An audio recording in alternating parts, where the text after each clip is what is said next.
Okay, hello and welcome. So, on this episode today, we have Todd, and Todd is a specialist in wealth management strategy. I came across Todd quite recently, and actually, he's been very, very helpful and insightful in offering some tips for people at different stages of their financial career. So, this is why we have Todd on the show, and I'm going to start by just giving you a chance to introduce yourself. So, please let us know who you are, what you do for work, and then we'll go from there. Cool, sounds good. Firstly, super appreciate being on. Really excited where we're going to go in the conversation today, and really excited to be able to kind of chat to you guys and serve any way I can as well. Quickly about my background, like a quick minute brief. Look, I bought my first property when I was 19 years old. I'm 36 now. I've been in the property investment and the wealth creation game for about 17 years now. I have the privilege to kind of speak, teach, train literally all around the world, working with thousands of investors, from those who are just starting out to those who have multi-million dollar portfolios. One big thing that I really focus on that to me, it's wealth creation is never about the property. It's never about the share. It's never about the business, but it's about the purpose it serves in your portfolio. And I truly do believe that wealth creation is a tool, and it's a tool to be able to live your life more fully and be able to fully experience life unlimited by income. So I really work with people and run a series of businesses and coaching programs, working with investors and helping them to grow their wealth to be able to live a life unlimited by income. That's really what my what I do in my life. Yeah. I love it. Thank you for sharing. My first question to you is actually, how do you define wealth? I mean, is it like a monetary figure? Is it like you have to be a millionaire? Like, how do you actually define that for people? Yeah, I think do you have to be a millionaire? No, the answer is absolute rubbish. Like, financial freedom is different for every single person, right? And that's really important to understand. Whenever I start working with anyone, like, the first thing we've got to start to understand is, what does financial freedom mean to you? Because that's very different for every single person. Like, I've had clients that their whole thing was that they wanted to travel around Australia in a caravan and renovate property. That's all they wanted to spend their time doing. And they needed like $40,000 a year to do that. Where I've had other clients who, for them, they have a greater purpose that they're moving towards and be able to kind of give back to the world in a much, much bigger way. And so their dreams and vision of what financial freedom is really all about legacy. So to me, wealth has nothing to do with money. It's all to do with choice. And that's all that money is. It's a unit of choice. So the question you've got to be asking yourself is, well, what are the choices that you want to create in your life? And well, how much do I need to create from an income standpoint in order to be able to live that and truly, live that experience of life that you want to be having? I love that. I think that view gives a really diverse nature to what we're about to dive into, because there are people who are going to be watching this coming from all different walks. Some of them are seven-figure Yeah. entrepreneurs, and some of them are just starting out in the journey, and some of them do just want to travel the world and maybe do some Reiki or something on the side as a way of making a Yeah. living. And I think 100%. that's a beautiful way to just, like, I guess, give permission to everyone that they can be where they're at and that it's okay. So knowing that, my next question for you. Okay, so imagine somebody's just starting out, right? They're like really, Yeah. really early on in their entrepreneurial journey. They might be transitioning, say, from a job into a business, and they sort of in their 30s, and they want to create a game plan that is going to give them a good retirement plan in like another 30 to 40 years time. What sort of strategies would you give to those people? Yeah. It's a really good question. We've got to kind of broaden the term of what investment means. Investing begins well before you have any money. That's the reality of the matter. A lot of people think they play this one day when strategy, right? Is that, well, one day when all the heavens align and the stars shine down and my guardian angel taps me on the shoulder and goes, today's the day that you're going to begin, right? And this is what a lot of people do. And they wind up spending all their life waiting for this magical moment to get started, right? Where we all know that the time is now, is what to get started. But investing, we've really got to focus on investing as a much broader conversation. Investing isn't about buying assets. It's about investing in yourself and becoming the quality of person who can actually grow and go and create wealth and build wealth in the first place, not for the money, but for the choice. And so when someone is starting out, right, success is never created in the one big crazy leaps in life. It's created by the small, seemingly insignificant things that we do on a consistent daily basis. And those things stack up and stack up and stack up until they avalanche over this thing called wealth and success. So really what to understand is that wealth is a habit, and that's very important. So the question you've got to be asking yourself is, well, what are the new habits that I need to start employing in my life that's going to step-by-step move me towards the outcome that I want to create? Now, for me, that will come down to a couple of things. Number one is your financial IQ, your financial intelligence, because let's face it, we're never taught anything about how to manage money, how to grow money, how to create financial freedom, how to build wealth, how to go after your dreams. We're never taught anything about that until you get places like talking to yourself, Eesha, or talking to people that are in this, getting a real life education, how to go about creating this. And yet we work our entire lives for money, but we're never taught anything about it. So to me, step number one is all about raising your financial intelligence. But step number two is starting and doing what you can with what you have, where you are.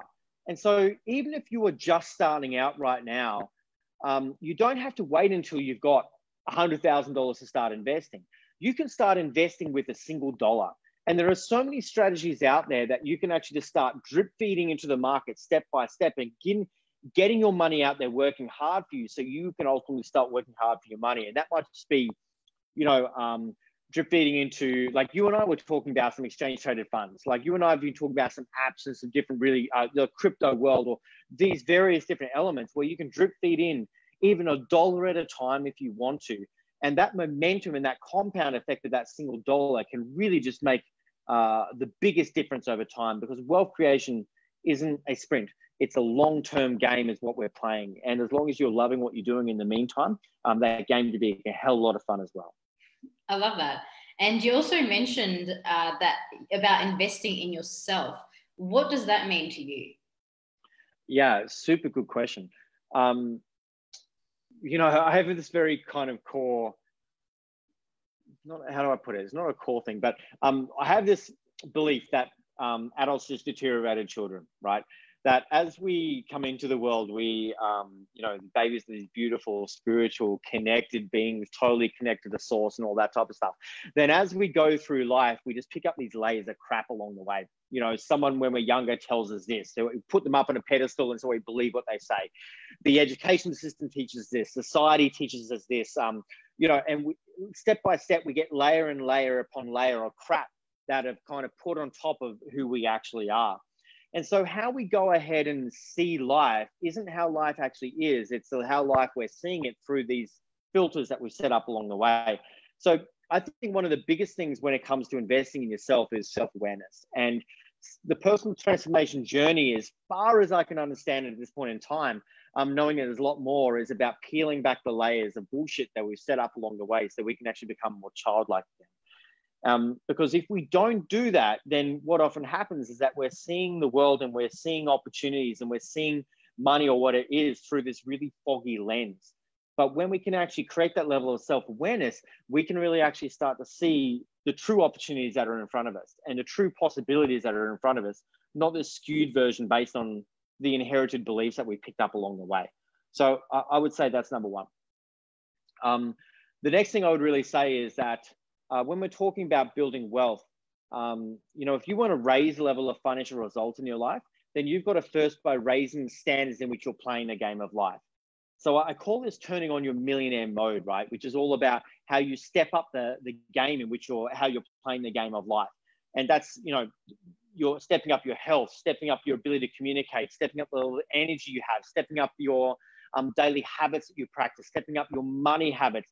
And it's really just kind of deciding, well, in order to create the level of result that I want, who do I need to be in the process? And how can I actually start stepping out and being that person more and more? It's interesting because I know, Todd, that you haven't seen the rest of the interviews that I've done with all the other people.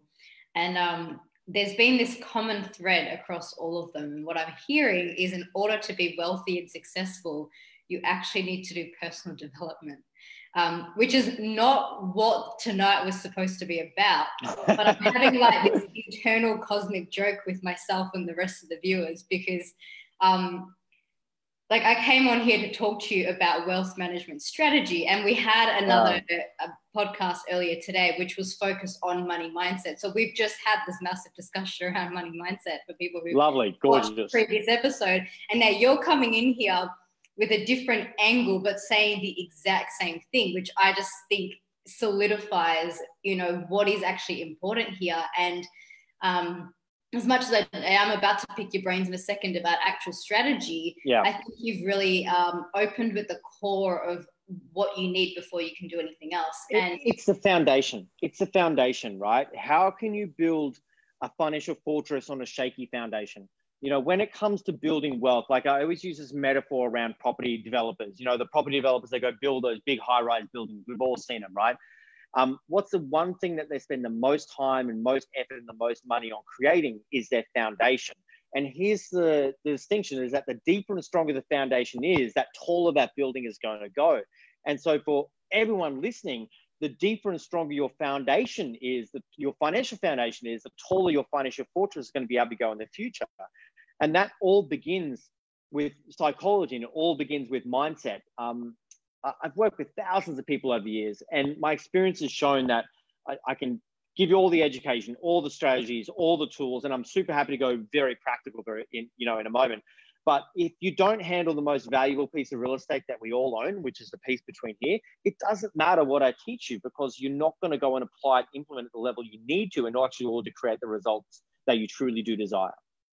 Right. And what would you say is the number one thing that's perhaps stopping people from taking that level of action in their lives? That's super. That's an interesting question. Fear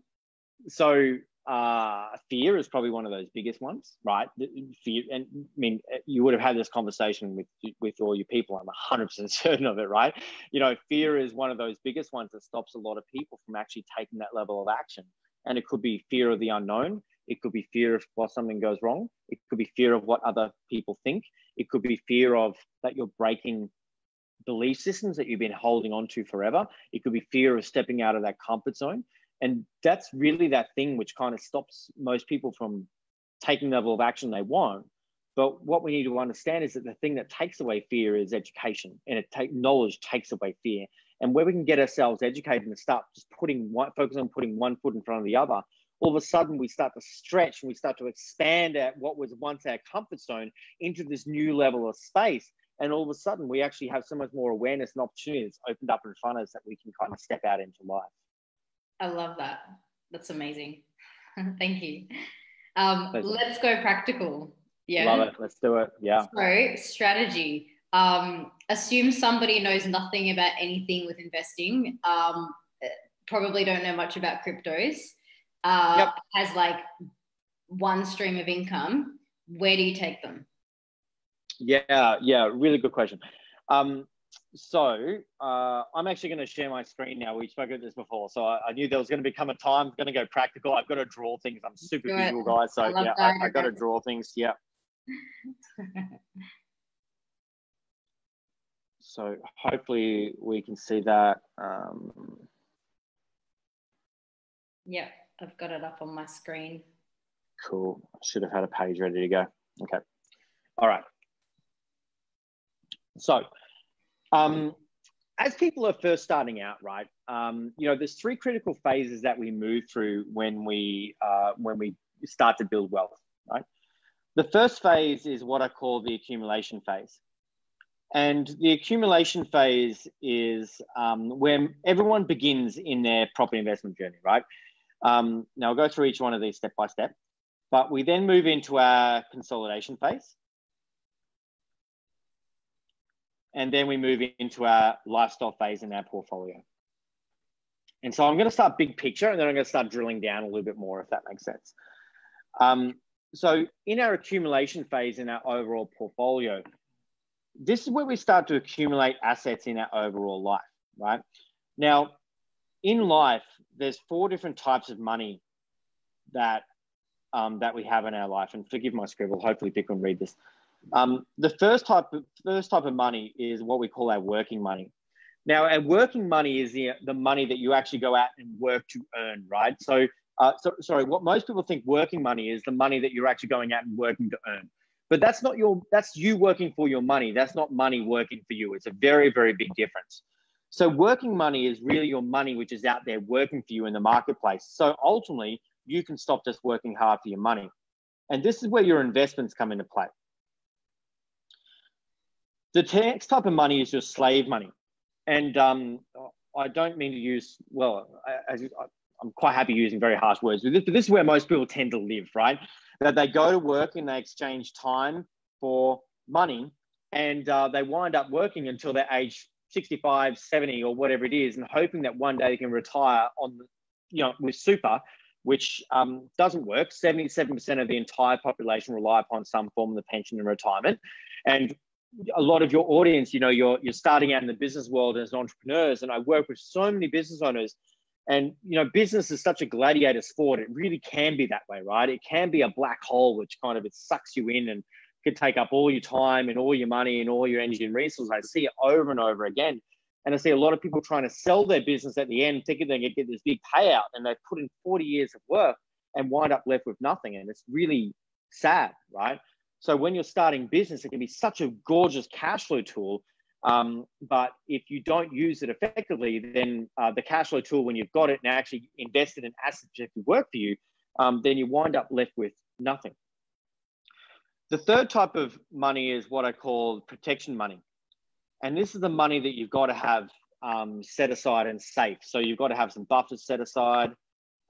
You might have some insurances set aside, some things like that. Some money in the bank. And it's just kind of what you need to keep yourself safe. And then the fourth type of money is what I call lazy money. And this is any money which is sitting in your life, which is sitting there and just being, frankly, bloody lazy, right? And it could be money sitting in a bank account earning you 1% per annum. It could be superannuation, which is doing nothing for you. It could be untapped equity in a property or whatever it actually might be. And one of the core secrets to growing wealth is how do we get our lazy money and getting it out there working for us in the marketplace, right? So in the accumulation phase, we're accumulating assets, we're accumulating knowledge, we're accumulating a team around us, we're accumulating our peer group around us. And so we're really starting to accumulate and build the base of our overall foundation of our portfolio. Now, on this journey, we start to create a whole lot of debt, especially when we're investing in properties and things like that. We accumulate good debt. But then we need to start eliminating that debt. And that's when we move into our consolidation phase. Now, in our consolidation phase is where we start to rapidly eliminate the debt in the portfolio. And we also start to convert our assets into some cash flow streams to give you some more choices. And that's really what the zone is really all about. And our lifestyle phase is where we turn our assets into high yielding, debt-free portfolio, which gives you the lifestyle choices that you truly want. Okay, so just to give you people kind of a bit of a overarching phase and where we're going through step by step. Now, most people I meet, no matter where you're starting from in life right now, sometime in the next kind of 8 to 10 to 12 years, you can create some level of financial freedom in your overall life if you have the right strategy and have the right plan to get moving on. Now, I'm just checking in, Eesha. Your question was, where should people get started? Is that the question? Yeah. So for someone who's in that accumulation phase, what are some practical steps that they can take? Because I hear a lot of the time people who are like, oh, I wish I could quit my job and leave my business, but I've got kids and all the reasons, excuses that people make, right? So what do you have to say to those people to at least get the needle moving and they can do something that's getting them closer towards where they want to be? Yeah, absolutely. And so strategy is a really, really personalized process. And obviously everyone's next step is going to be very different based on your individual circumstances, right? But if we were to take a scenario, right, where, as you said, it's, kind of just getting started in the marketplace, possibly doing paycheck to paycheck at this point in time, and really just kind of starting from the ground up, which is where most people tend to begin at this point in time. Yeah. To me, the very first thing that people need to do is to set aside a buffer. Now, money has an energy, and we know that, right? Money has an energy around it. And there's a couple of reasons we want to set aside a buffer. And I always start with, okay, well, first things first, set aside $1,000 buffer to begin with. And there's a couple of reasons I want to do this. What I see happen so often is a lot of people go and take some steps towards taking control of their financial life. But then one of the inevitable side swipes comes through in life and hits them. And then they've got to go and dip into their money and go and to kind of sort themselves out. And they wind up starting all over again, right? And this is what happens time and time again to so many people. And, you know, having some money there and having some a buffer sitting there gives, like, money loves order and money loves process. And so when someone's first starting in terms of building their portfolio, I really want people to build a financial foundation. Now, what that really means is that as soon as a dollar hits your bank account, and I was literally just talking to an entire group about this, just literally in a webinar just not long ago, is that you want to have your money map set up, okay? Now, we're really kind of dialing into personal finance type of stuff, because if you don't, it doesn't matter how much you earn, it's what you do with what you earn that makes a difference in your life. And so why would you be given more money to manage if you can't manage what you've already got? And so before anyone even thinks about starting to take the next step in investing in assets, we've got to get a system down with your personal finance, because do you know what? It doesn't matter how much you earn. If you don't have this dialed in, then your money will just tend to disappear. Like, we've all had the experience of life where money comes into your life and it just magically evaporates. It's called evaporating money, right? And everyone's had that experience. And so what we want to actually start doing is set a process in place that as soon as a dollar hits your bank account, it's got a plan and it's got a purpose. Now, what I do here, now, by the way, if I start rabbiting and ranting too long, Eesha, just stop me and tell me to kind of shut up and ask another question, right? Yeah. So when we start to do this, here's what we want to focus on doing. We want to set up 3 money buckets. Now, the first bucket is your freedom bucket. Now, I put your freedom bucket first is because most people, when money comes into their life, and just play with me for a second, when people get money in their life, what do you think most people pay first? What do you think most people do with their money first? Probably bills, I would say. Bingo, right. So when most people, what they do when money comes into their life, this is what tends to happen. So first things first is that they go pay bills. Then after that, they go pay their mortgage or they go pay their rent, right? So mortgage or rent. After that, they go, you know, they've got like living expenses, like kids. Like I call them termites, right? Kids are termites. So I've got a termite. She's 8 years old, light of my life, but she's still a termite. Termites are expensive. So termites. We then just have general life. Then people want to go and have some entertainment. And then if there's any money left over, people will then wind up putting money into savings, if there's any money left over. But most people run out of money before they run out of month. And so now they have no money left over. And so then they've got to go back to work and exchange time for money and start the process again. And this is what they do over and over and over and over and over again until they die. And this is what most people's reality is, which sucks. Incredibly depressing, I must say. It's very depressing. Yeah, I could go deep in this. we'll lift it up. It's so true. This is where people are at. Yeah, this is where people are at. And so when you sit there and go, okay, well, what does this flow of money around someone's life? What is it actually showing what they actually value? Now, it's not demonstrating that they value financial freedom at all. Now, it's not what you say that you value. It's what does your actions actually demonstrate your value. So someone with a flow of money around their life like this isn't demonstrating that they value financial freedom or value choice or value purpose or whatever it actually is. It's actually valuing that I'm working to pay the bills. That's what the action is actually showing you value on. So if we want to start shifting this and go, do you know what? I'm going to start changing my psychology around this to actually start valuing money and financial freedom. Now, not for the purpose of money, but for the purpose of choice. A lot of people get caught up in this whole thing of, if you love money, then it means you're bad, or it means you're not spiritual, or it means that you don't care about things, or whatever the bullshit that we can come up with. And there's so much out there. But money isn't about the money itself. It's about the choice it wants to create. And so when we first start building wealth, the first thing we want to focus on doing is that we want to actually make sure as soon as a dollar hits our bank account that it has a purpose and it has a flow. And the first thing you want to do is that you want to set some money aside to pay yourself first. Now, we've heard this many times before. And so what's the general, like to pay ourselves first, what's the general, how much, what percentage of income are we taught we should pay ourselves first? It's usually 10%, right? Is that we should put 10% in the savings. So most people have heard this before. When you pay yourself, are we talking like, because I'm coming from a business framework, so I'm like, are we talking like a wage, or are we talking pay yourself like your fund money? Yeah, not fund money. I'm talking right now, and not even talking about a wage. I'm actually talking about putting money aside for your financial future. Now, in a business, savings fund that we're talking about. Yeah, but there's a little bit of a difference as well. So we've got three funds. We've got a freedom fund, we've got a savings fund, right, and then we've got a living fund. Okay. Now the living fund, this is where your rent or your mortgage comes out of, your food comes out of. This is where like entertainment comes out of, and you can split this up in lots of different buckets if you want to, right? Where your savings fund is when you're saving for a specific purpose.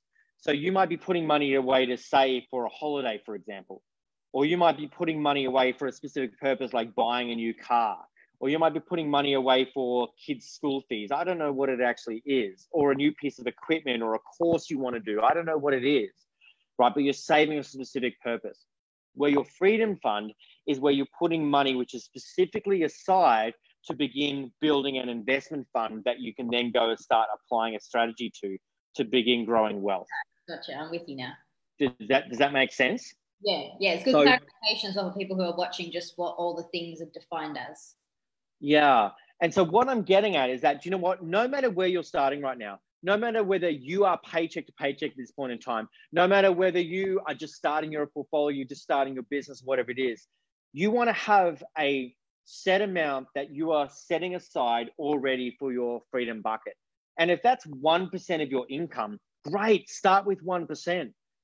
And then month number 2, move to 2%. Month number 3, move to 3%. Month number 4, move to 4%, because you're creating a new financial habit here. And that's where your wealth is going to be created, right? Mm-hmm. So my very first piece of advice for anyone getting started in their investment or their wealth creation game, or even in business, there's this great book called Profit First by Michael Kalkowitz or something like that. I don't know how to pronounce his name. But what he talks about is that how most people run their business is that they have money that comes into their bank account.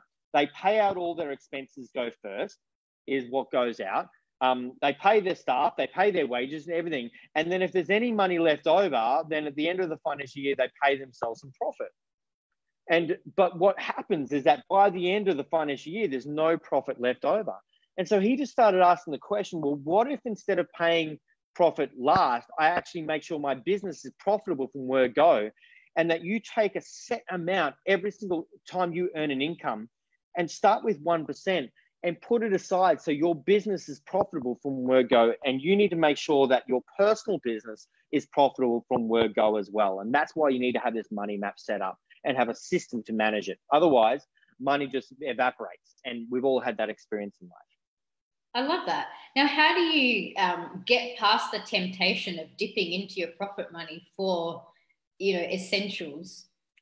Save yourself against yourself is my simple answer, right?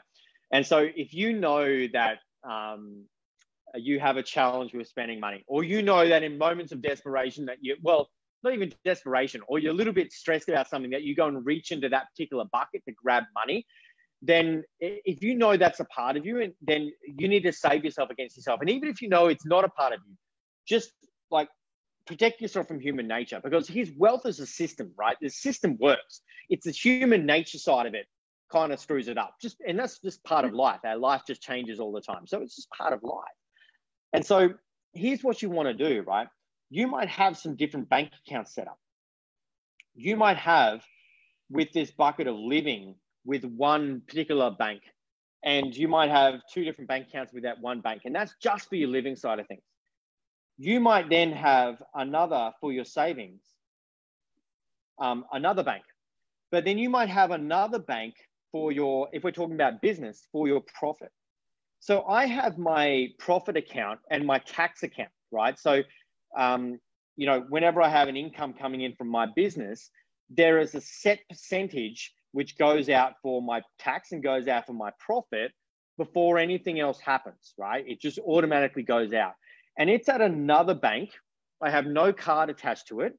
For me to be able to access it, I've actually set it up so it takes me 3 days to be able to transfer it. Like I just made it really difficult on myself to be able to go and access it. Does that make sense? Yeah. So we want to save ourselves against ourselves. So it's the same thing. If you have a challenge with going out, you're going shopping and spending money, leave your credit card at home. Put a sticky note on your credit card or wrap it in tape and just go, is this a need or is it a want? And write a little note on there. Mm-hmm. I've even heard people freezing their credit cards, like putting in a container and with water and shoving in the freezer. And so for them to even be able to access it, they have to get it out and go bash the crap out of it to even get their credit card back out because they've got such a challenge with it. Hey, if that's what it takes, you gotta do the hacks. Do what you got to do, right? 100%. I'm totally with you, right? Whatever it takes. Step number one is set up your personal wealth system, because if you don't have a personal wealth system set up, then again, why would you be giving more money to manage if you can't manage what you've already got? It's a very core philosophy. Yep. Does that make sense? Yeah, and there are a lot of people watching this who will understand, the whole abundance buzzword of like just the energetic component of that. Like I totally get where you're coming from, but maybe if you could just speak a bit more, for those that are watching. Around the energetic component of it, is that what you mean? Yeah, just the whole like why do you think that you're not going to that the universe isn't going to give you more money until you manage what you have? Yeah. So look, money loves order, and money loves organization, right? And and here's a principle: is that money will tend to flow from places of low organization to places of high organization. There's some really, really core principles around when it actually comes down to this, right? And so, if we draw back and understand what money actually is, for most people, what they do is that they say that money is an exchange of time. That's what most people say, right? Because that's the system that we're taught. But that's actually not true. It's bullshit. It's not true. Money is an exchange of time. Money is an exchange of value. But most people choose to give up time as a type of value in order to get their money in their life. They just give up the time. But the challenge with that is that time is also, we can get weird and esoteric if we want to, but so time for most people, it's all everything's open. I totally understand it. But like when we're talking about, time is that kind of that limited, we all have a limited amount of time in a day, right? Now, we could go, well, time is infinite, all that type of stuff. But let's just talk about real practical. In a day, we've got 24 hours, and that's what we've got, right? And we've got to eat some, we've got to sleep some, we've got to play, we've got to see other people, all that type of stuff. And so if you base your wealth creation on how much time you expend, it's always going to be limited by how much time and energy that you actually wind up putting in. And so we actually want to start changing this to not about time, but about value. And so we always want to focus on how we're going to go out in life and how we're going to add as much value as we possibly can in order to create more, money in our life, because we've actually earned it. And money loves to be valued, right? So would you say you're trying to add the most amount of value in the least amount of time, or are you just leaving time out altogether? So there's many different principles of wealth creation. One is there's 12 universal laws of wealth creation. I'm not going to go into all of them now because we'll be here all night, right? One is very much around, it's not an exchange of time, but an exchange of value. But there's another core principle of leverage, right? Now, when you want to create more money coming into your life, there's two principles you've got to focus on. One is so let me use a metaphor. So what you want to focus, imagine that money is just like a river, like it's a flow of water. It's a body of water flowing down a stream or something like that. Now, if you want to speed up the velocity of that water, then all you've got to do is that you've got to put a bit of a slant on it, right? You've just got to actually raise the gradient to which that water is actually flowing down. I want you to think about that like value, is that the more value you add, then the faster the money is actually going to flow to you, right? Now, but that is always going to be limited, because if your width of your body of water is so small, then it doesn't matter how much you raise that gradient. It might be running to you really, really fast, but you're going to limit the amount of money which is actually going to get you, which is where you need to apply the principle of leverage. Now, what leverage is really all about is that how can you create more from rather than just what your own limited resources are. You know, there's a principle in economics called the theory of scarcity. And what that talks about is that in any single moment, there's a limited amount of resources available to us. And so for us in our life, in any single moment, like right now, in your life right now, you have a limited amount of time in this moment. You have a limited amount of energy in this moment. You have a limited amount of knowledge in this moment. You have a limited amount of money in this singular moment. Now, the difference in the quality of lives is based on the different decisions we make with those 4 resources in our life.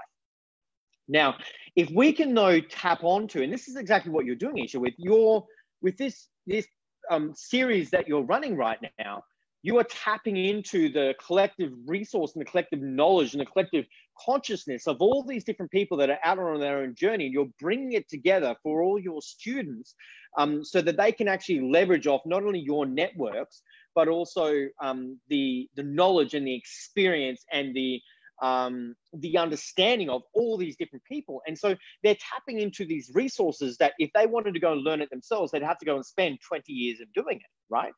And it's really important. So when it comes to wealth creation, what we want to focus on doing is removing ourselves from the bottleneck. And so we want to apply the principle of leverage. And so if we can start tapping into external resources around us, meaning other people's time, other people's money, other people's networks, other people's knowledge, other people's experience, other people's opportunities, then all of a sudden we take ourselves away from being the bottleneck in any type of system in our life. So the wealth flow formula is all about adding as much value as you possibly can, increase the velocity of money that's coming to you, and that's what you do to begin with.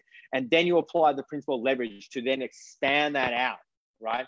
So everyone listening in right now, you are learning from Eesha, who's helping you to become, to create that level of knowledge and that understanding, and that to be able to work with other people and be able to, with their energy and all the stuff that you do, work with them, and also how to run the business side of it. And you're becoming more valuable as you're learning from Eesha now. And then you go out into business, and then you've got to start applying the principle of leverage so you can expand that beyond your own bottleneck. I love that. And there's a little thing that you mentioned there about like taking yourself out of the picture. And as somebody who, coaches other businesses, and I'm in that, modality sort of space, there's like massive belief that if you're not in it, that it's not valuable. Can you just speak to that a little bit? Yeah, get over yourself is the first thing I want to say, right? I've got to be totally honest, right? Thank you. That was brutal. That was great. I haven't quite said it like that, but I'm glad. I'm happy to say it. I remember sitting down with one of my clients, and she's an amazing woman, right? Amazing woman, one of my clients. She runs a couple of pharmacies, and but very different pharmacies. I've done a lot of work with her with in medicine journeys and things. We've done a lot of really cool stuff together. She's just awesome. And so I remember having this exact conversation with her because she was working her backside off, doing 16, 17 hours a day. And she had staff and all that type of stuff, but she just felt she had to be involved in everything. And part of it was being a control freak. Part of it was that she wanted to add as much value and she needed to get involved in all that type of stuff. And she was feeling valued because she was doing so much and helping so much and doing all this, right? Which is all her own significance coming into play as well. And we had to have some really tough conversation, which is exactly like that, because she was exhausted, right? Exhausted. And anyone that's been in business, especially working for yourself, when you're the cook, the bottle washer, and whatever the other phrase is, where you're trying to take care of clients, you're trying to do marketing, you're trying to grow the business, you're trying to do, admin, you're trying to do everything. Like, oh my goodness, it's easy. Like 8 hours a day is a part-time job, right? That's what it tends to become. And so, if you truly want to add value, if you truly want to serve more people, and if you truly want to make an impact on the world, and everything is just based on you because you can't get over yourself, that you think that you're the only one that can create the results or the only one that could deliver massive value, then you're actually lying to yourself, right?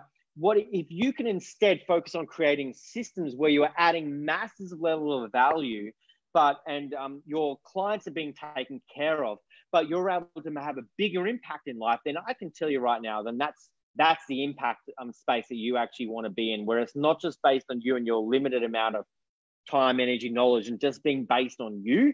Then you can actually create a lot bigger impact in the world, because the value is going to come from the system, not necessarily just your individual one-on-one input. Right. And I'm going to call it for what it is. It's an attachment. It's a link. It's like a connection between the ego and the money.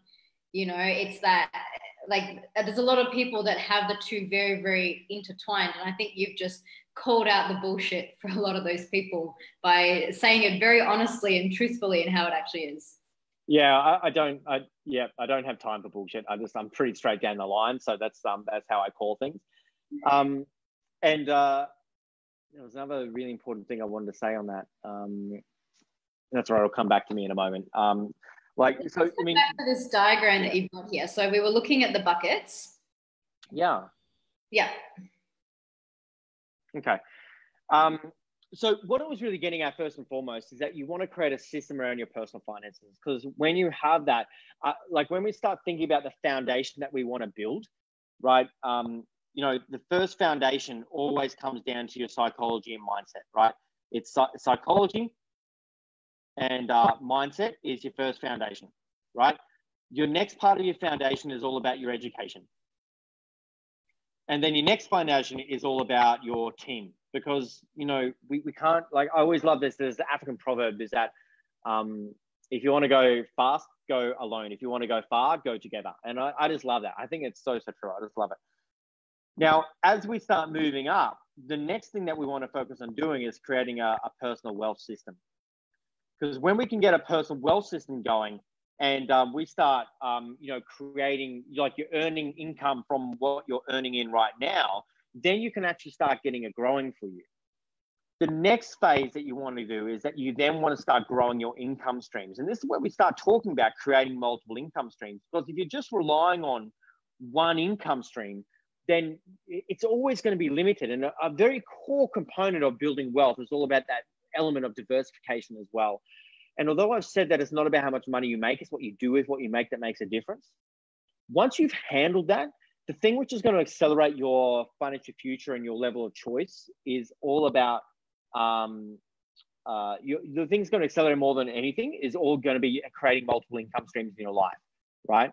And that's where you diversify, and that's where you protect yourself along the way. And so I think everyone should focus on growing free income streams in their life. And there's no reason that you can't be doing that, even while you're busy in your job and your business. Can you give some examples of what these income streams might be for people? Yeah, 100%.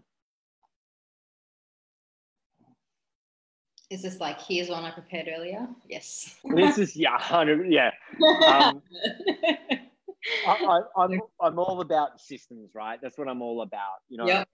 Anyone that's when you hear me speak, teach, I'm a very practical person, but I'm all about systems, because I know that's what gets a result. Like, wealth and success isn't about luck, it's about systems, and you just got to get the system for your situation.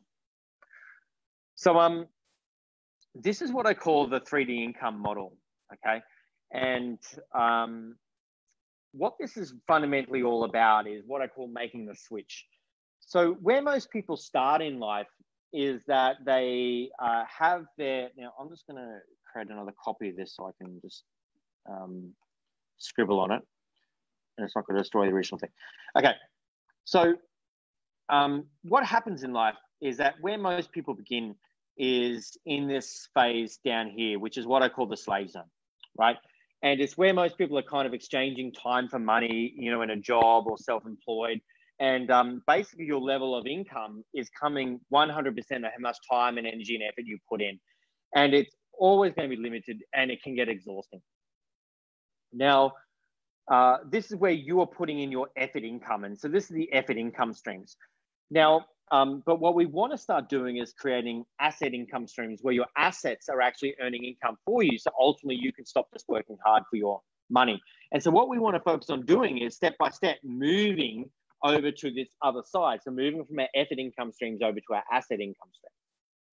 Now, when we're starting out, And in these income streams, there's different types, right? You've got at the top here is that you've got these income streams which have a lot of high potential. But what often happens is that these high potential income streams also have a high risk associated to those, right? Down the bottom is our low potential income streams, but they often also have a lower risk associated to them. And so at some level, you've got to have some lower risk and lower potential income streams, like some buffers and things like that in savings. But if all of your wealth and all of your money is sitting in here, then you're never going to get anywhere, because like after inflation, you're basically going backwards. So when we start focusing on growing our wealth, we want to, and growing our income streams, we want to actually understand what is the next one that you are going to focus on for you. And so some different examples of this is that I would dare say that a lot of people right now, what they're doing, and you correct me if I'm wrong, Eesha, but so a lot of people in your courses, they might have a job right now, but they're now learning to actually start to work with some other modalities so they can start setting up some businesses on the side, or start setting up some businesses. Is that accurate for your group, or is everyone just kind of, yeah, you know what, yeah. I'm out, I'm just most of my clients have a job, and then they are learning the origin method with me. And then once they finish that, they go on and do the business training, and they learn how to build a six-figure business using that modality. So there is a transition point, you know, where they move from having a job, building up their client base, and then getting to the point where they move into that freedom zone where they are doing what they love and getting paid to do it. Gorgeous. Love it. Gorgeous. That's exactly what I want to hear. So where a lot of people are starting right now is in this job phase down here, where they're earning some money to pay, pay for life, right? Just to live. But then, you know, they're learning some new modalities, learning some new skill sets, your origin method and everything. And they are starting to move up into moving into the self-employed phase, where they actually start to go out, and it's not someone else, like they're working with clients and they're now self-employed. Now, as they start growing a business, then they start implementing systems into the business, and which everything is now taken away from just being self-employed. And we start to actually move into kind of side hustles, the freedom zone and the business zone up here, where you start earning, 6 and even moving up to that kind of that 7-figure business zone, where the systems are actually working for you. So it's not just based on you and the amount of time and effort you put in. So everyone's listening in now is already starting to make that transition to this next level, where they're setting up what I call a side hustle. So you're starting to might do something on the side of your job at this point in time, right? Which is a great place to start. And then as you start growing your income streams, then we actually want to start, making the first switch. We put a buffer aside so you're safe and you can sleep at night. And then we want to start making the first switch into some asset income streams. So this is where you might, depending on your situation, if you might have a home, you might have some equity in a home, you want to start building an investment portfolio, property portfolio. It could be putting aside $50 a week into growing a share portfolio. It could be $50 a week growing into cryptocurrency or something like that. It could be setting up an Amazon business, okay, which is, again, it's over in this type of element. And so there's so many different ways to start to think about, well, what is the other income streams that I'm going to start setting up in my overall life? In the freedom zone under the dividend section, this is like rental income from property, which is probably one of the more traditional ways. It could be receiving dividends from a share portfolio or investing in other businesses. Maybe you want to start investing in cryptocurrency, which is high risk but potential high reward as well, or investing in IPOs or business, or you want to start flipping real estate, like renovating and selling. So it really depends on where you want to spend more of your time. For me, as much as I love property and shares and things like that and trading, I just generally don't have time for it. It's not my highest value system, and it's not the thing that I love to do. I love working with people to help them free themselves so they can actually rejoin their weave of the universe. I mean, that's why I do what I do, to help people create wealth, free themselves, so they can actually pull their heads above water so they can rejoin their weave of the universe and leave a legacy. That's why I do what I do. So I wouldn't be serving my greater... say on that as well. So there are a lot of people out there that teach that, in order to be wealthy, you have to follow this step-by-step system. And you've just come in and said, well, I could be doing this thing, but that's not what I want to do. And so I've chosen to go over here because it's actually more about what you want. And that seems to be, superseding what's sort of out there in terms of like the logical or the the smart way to do it. Not that what you're doing isn't smart. I'm sure you have a very diverse portfolio, but I love that your number one focus is on what you love rather than what everybody else is telling you what to do. Yeah. Everyone has an opinion, and we always have to be careful who we're listening to and what goggles of the world that they're actually talking from. You'll see so many educators in the market, and they love renovating. And guess what? Renovating has worked for them. And so they go and tell everyone that there should be renovators. And I think it's a load of crap. Well, I've renovated 5 properties in my life. I can tell you right now, I'll never renovate another property in my life ever again. Right? I just can't. I don't want to do that on my weekends.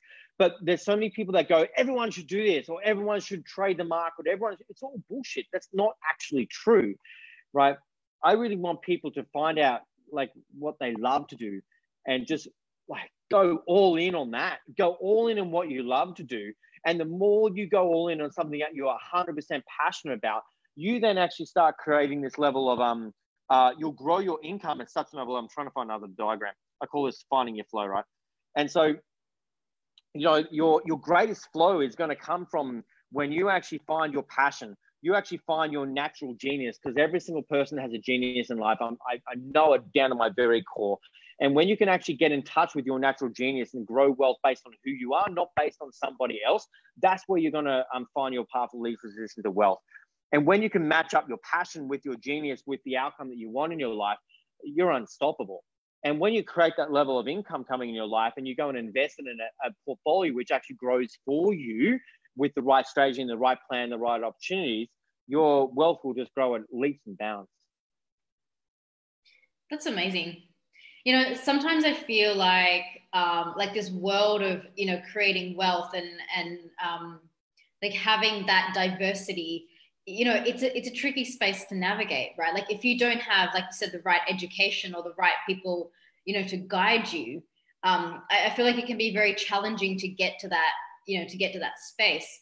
How have you gotten to where you are? Have you had people that have like taught you, or have you read books, or like how did you actually get all this knowledge? All of the above.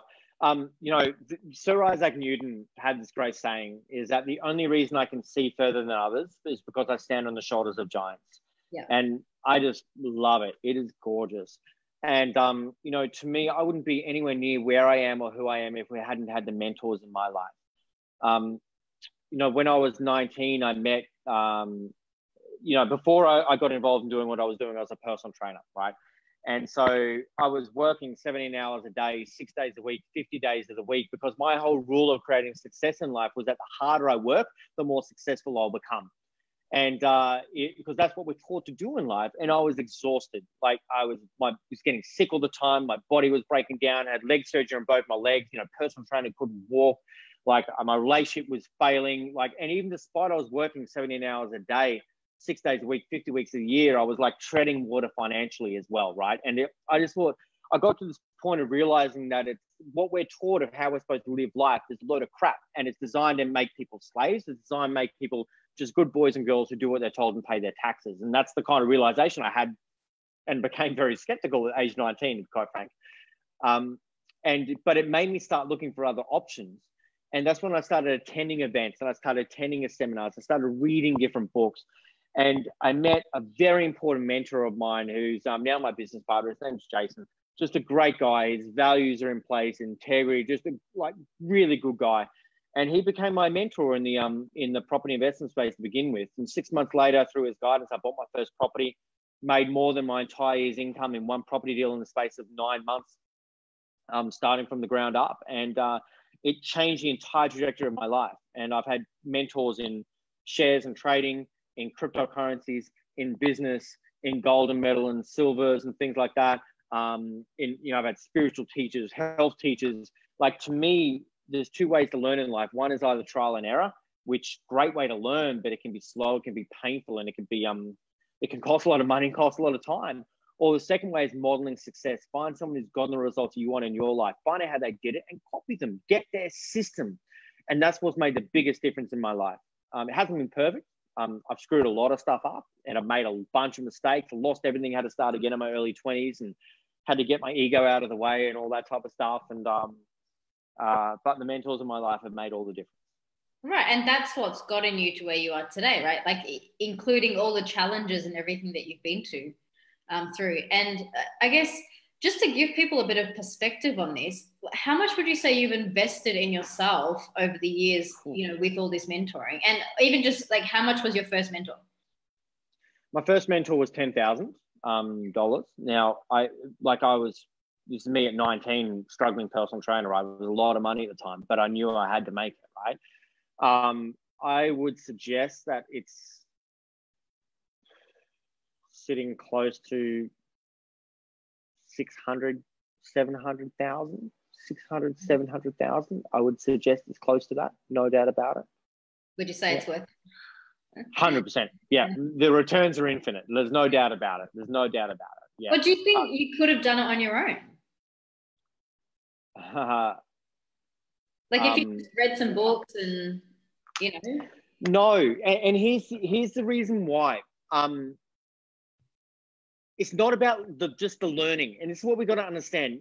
Like the internet has democratized knowledge, right? You can Google property investing right now and you're going to come up with 277 million results. Okay. Now, so everything I've ever taught about property is already out there. Everything I've ever taught around wealth creation strategy, it's already out there. Like you can jump on Facebook groups, YouTube channels, my website, you could jump everywhere. And everything I've ever taught, read my book, like you can find it everywhere. It's not about new knowledge. That's not what makes a big difference. It's you want to get strategic knowledge, but it's how you implement it for your personal situation at the right time in the market cycle. Now, here's the thing. If you are not in the market on a consistent basis, then you're kind of out of the market, if that makes sense. Now, you can implement it to a level, and I don't want anyone to ever feel that they have to be 100% reliant upon someone else, because that's not empowered. I want every single person to be empowered. But when you're starting out growing your portfolio, yes, take your step by steps, and you can learn and then apply and learn and then apply. But when you start investing like in property world and things like that, so many people I see, they take their hard-earned money, they go out to the market with their limited amount of knowledge, limited amount of experience, and just buy something and hope like hell it works out. I call it gambling. And I'm really quite firm on this. I got to be honest. Like I get really quite yeah, I can feel that down the line on it, because it's too important. Your financial future and your life is too important to gamble with. Like you want to make the right steps first time around, because making a mistake in investing costs a lot of money, costs a lot of time, costs a lot of it costs a lot. Yeah, absolutely. So tell us about this diagram you've just brought up on here. Oh, I don't know why I brought it up. I was just kind of moving around and playing things. I thought, it looks interesting. The income freedom. Yeah. I guess what I was getting at is that where I was moving to with this is that this is like your income steps. Okay. And so, I was talking about the different income streams before. And so what you want to start thinking about doing for you, well, what are the steps to the next step that you're going to grow in your next income streams? And so where a lot of people start is that they have their job. I'm just going to create another one of these just so I can draw on it.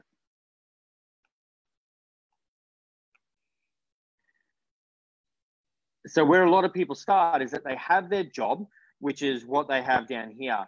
And then they put some money into a bank account so that they can actually put a bit of a buffer aside, because you've got to have that. And this is where most people start. And they continue this for a period of time. However, then they add their next step in. And for a lot of people, the next step is either they start their side hustle.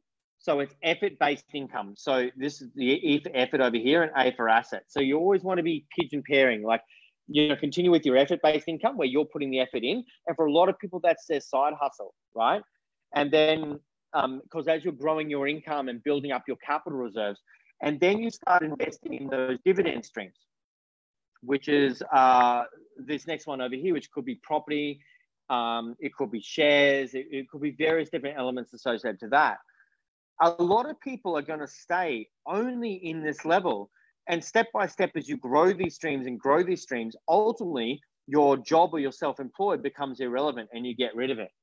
And then you're just kind of, working for you in your life.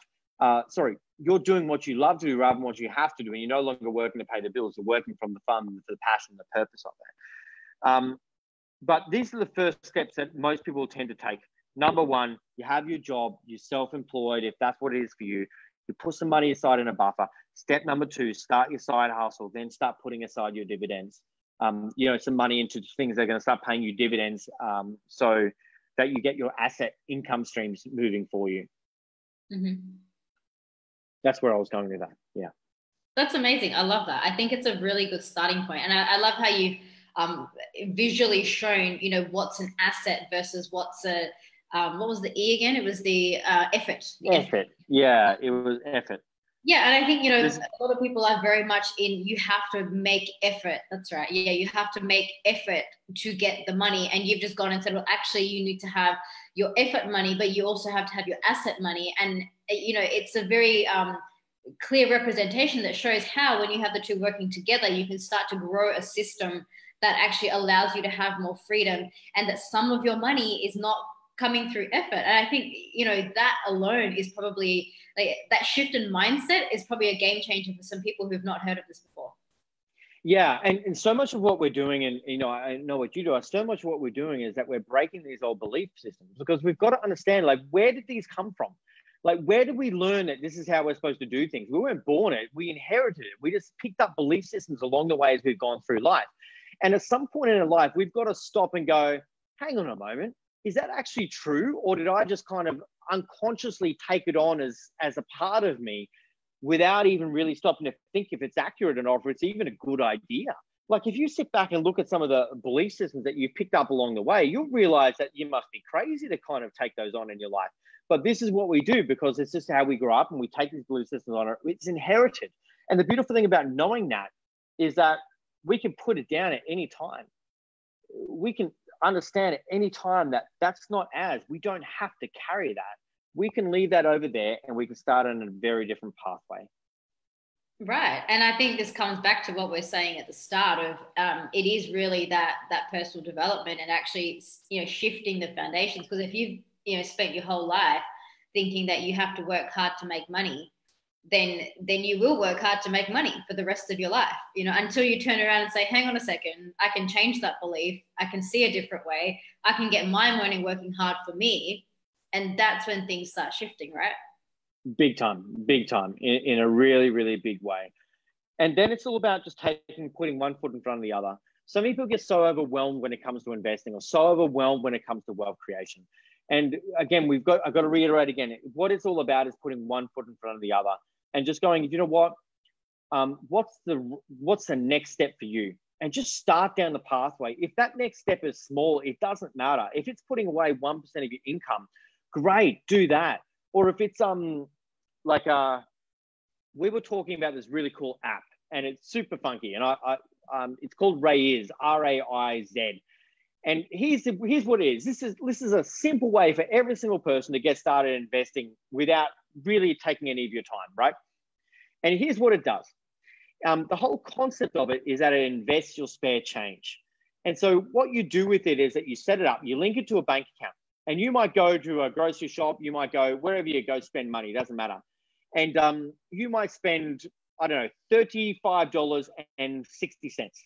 So what this automatically does is that it takes that 60 cents and then rounds it up to the nearest dollar, takes the 40 cents out of your account, and then goes and invests it in an exchange traded fund, and without you having anything to do with it. And so then it just grows, right? And so you imagine all the different times that you're spending this money in these cents on a consistent basis. I'm just pulling up the app to show everyone.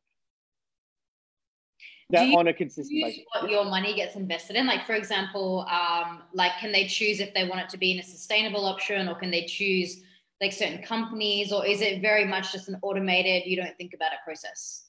This one is a very automated, you don't think about a process. You choose conservative, you can choose balance, you can choose growth. It's like a superannuation. It's like your superannuation fund, right? Yeah. You just choose what I want to be in. Now, if you want to get trickier, there's lots of ways to get trickier. But if people just want to go, well, how do I get started from the ground up just to start my investment portfolio? Then this is such an easy, no-brainer way to be able to do it. And you don't notice the 40 cents that goes. You don't notice the $1.20 that goes. And it's these little things that stack up and stack up. One little game I play with myself. If I'm ever shopping for stuff, and I find a good deal on something like coconut water and coconut milk, I drink a bucket load of it, right? And so if I ever find coconut water 50% off, I don't just buy 2 or 3. I like fill up my trolley. Like I just get weird like that, right? Because I love finding ways to save money. And so you might get on your little docket that you save $56. And well, I go, okay, great. I saved $56 because I was smart and intelligent in my shopping. And so I take this and I go $50 and I press it, and it just will automatically go in and take money out of my account and go and invest it, right? And so you might go every week I'm going to put $5 in there, and it's just such an easy way, with the click of a button, that you take money out and you put it aside. And the only way you can access it, it'll take you probably 3 days to access it. And so it's not money that you can go and get straight away. You're saving yourself against yourself, and step by step, you're growing a portfolio. And for the blink of an eye, that compound effect nature of that will grow at a rate of knots. I love that so much. And you know, at the bottom of receipts, they actually tell you now you've saved X many dollars. So if you just kept all the receipts and just looked at how much you saved every time, you'd be micro investing every week, right? Every time you go to the grocery shop, everyone has their phone with them basically at all points in time. So you finish your grocery shop, you look at the receipt. All right, saved $21. Great. Take $20 and send it, and you're done. It'll take you 4 seconds to do it. And it's so quick and easy. And as you said, you're micro investing on a consistent basis, and it feels good. And you start to track it, and all of a sudden you start to look at, you pull up the app and you go, wow, I've invested this much and here's my growth. And all of a sudden there's this, one of the most powerful forces in the universe is momentum. And when you start to feel yourself getting these small wins, and you stack up these small wins and small wins, this force called momentum just kicks in. And all of a sudden this reward cycle, this energy cycle starts going in, and you start finding more ways to go and save more money, or more excuses to go and invest more money. And it just builds up in such a big way. It's a really nice feeling and experience to get involved in. And it's changed people's financial lives in a big way. Yeah. And I think we're getting a little bit into like that law of attraction sort of stuff as well. You know, as soon as you have a positive attitude towards something, then you attract more of that, and that's that momentum kicking in, right? Yeah, 100%. One challenge I have with law of, and I fully believe in the law of attraction, manifestation, and all that type of stuff. I fully believe in it. I embody it in a big, big way. But what a lot of people do is that they sit in it. And what I mean by that is that they sit back and go, just bring everything to me, bring me wealth, bring me riches, bring me this, just bring it to me. And this is what they do. But they're missing the core part of law of attraction, which is that you actually have to start moving towards what you're saying is important to you.